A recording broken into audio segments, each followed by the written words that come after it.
তোমাদের দুজনের ক্ষেত্রেই তো আসলে অনেকগুলো মিল মনে হচ্ছে, দুজন যেমন খুব বন্ধুত্বটা মনে হয় জমে গেছে, দুজনও বিয়ে করেছো অতি সম্প্রতি, ফারিনের আগের বছর প্রীতম বিয়ে করেছো, রাইট?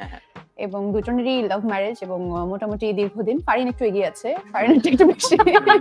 ফারিন কত বছর প্রেম করেছিল? 8 years. 8 years. Yes, you're 5 years. Yeah, 5 years. Okay. So তোমারটা বারবারই শুনেছি যে সাডেন, কিন্তু 8 বছরের একটা সম্পর্ক, তার মানে তোমরা তো অনেকটা সময় পেয়েছো ফিউচার নিয়ে চিন্তা করার। বিয়েটা সাডেন কেন হলো? সাডেন বলতে we were always committed.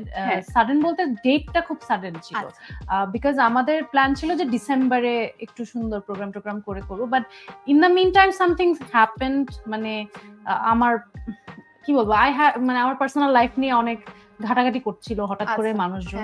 So then I realize যে you know what, it's okay, আমি আসলে কোনো নিউজ টিউজ বা চাই না যে enough of it. I had enough of it. Just অগস্টে ও আসছিল কাজ হি হ্যাড আ ভ্যাকেশন, এরপরে আসলে ওর নতুন একটা জব শুরু হয়ে যাওয়ার কথা। তো আমি বললাম যে এখানে যে কোনো একটা উইন্ডো পেয়ে গেলাম, তো ইউ নো হোয়াট, আমরা যেহেতু বড় করে অনুষ্ঠান করে বিয়ে করবো না, so let's just get married. আর বিয়ে দেরি করে তো কোনো লাভ নেই। And our families they were okay with it. এর জন্য ভাবলাম যে আচ্ছা ঠিক আছে, বিয়ে করি, তারপরে মানুষকে বলে দিতে। সো বিয়ের পর আবারও আগের মতোই কি যাচ্ছে সময়টা? এবারে ভাইয়া তো দেশের বাইরে থাকে এবং তুমি তোমার মতো এখানে কাজ করছো, আর ছুটিতে একসাথে যাওয়া হয় আসা হচ্ছে, এটাই হচ্ছে। ওকে, কিন্তু প্রীতম একদম সময় নিয়ে গুছিয়ে করেছো, তবে তোমারটাও সেম, খুব কাছের কিছু মানুষ ছাড়া মনে হয় আর তেমন কেউ কিছু জানতো না। এটা যে কিভাবে সম্ভব হয়েছে আমি জানি না, because the bride is Shehtaj, মানে ও তো ভীষণ পপুলার, তুমি এত পপুলার, কিন্তু দুজনে মিলে এত চুপি কিভাবে কাজটা সেরে ফেললে? It's a big mystery to me. এটা কতটা চ্যালেঞ্জিং ছিল?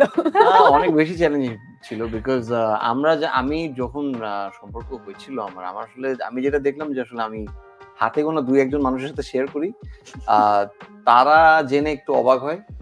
আর হচ্ছে পরে যেটা হচ্ছে যে within 5 to 3 years, I think 4 years এর মাথায় অলরেডি একটু গুঞ্জন চলছিল টুকটাক। কিন্তু আমরা আসলে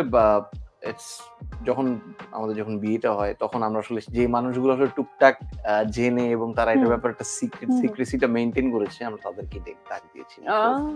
ইটস ভেরি আমি আপনাকে আমার কথা হচ্ছে যে আপনি যদি আমার ব্যাপারে যদি প্রাইভেসিটা মেইনটেইন করেন, আমি অবশ্যই আপনাকে সম্মান। এটা অনেক বড় একটা ব্যাপার যে তোমার কোনো কাছের বন্ধু হোক, মানুষ হোক, তুমি তাকে তোমার সম্পর্কটা তুমি কিভাবে রাখতে চাচ্ছ এটা তো তোমার ব্যাপার। সো তোমার প্রাইভেসি যদি তোমার কাছের মানুষ প্রাইভেট না রাখতে পারে, দ্যাটস আ কনসার্ন। ইয়েস, তুমি সেই জায়গা দিয়ে কাছের মানুষও বিচার করেছো।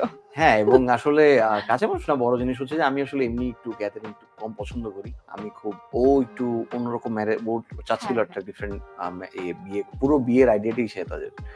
এন্ড সেখান থেকে আমরা আমাদের ইভেন্ট প্ল্যানারের সাথে কথা বলি, আমরা একটা হোটেলের সাথে কথা বলি, সবকিছু মিলিয়ে জিনিসটা খুব প্রপারলি আমরা করেছি। And I am very happy that আমার বিয়েটা এত সুন্দর হয়েছে।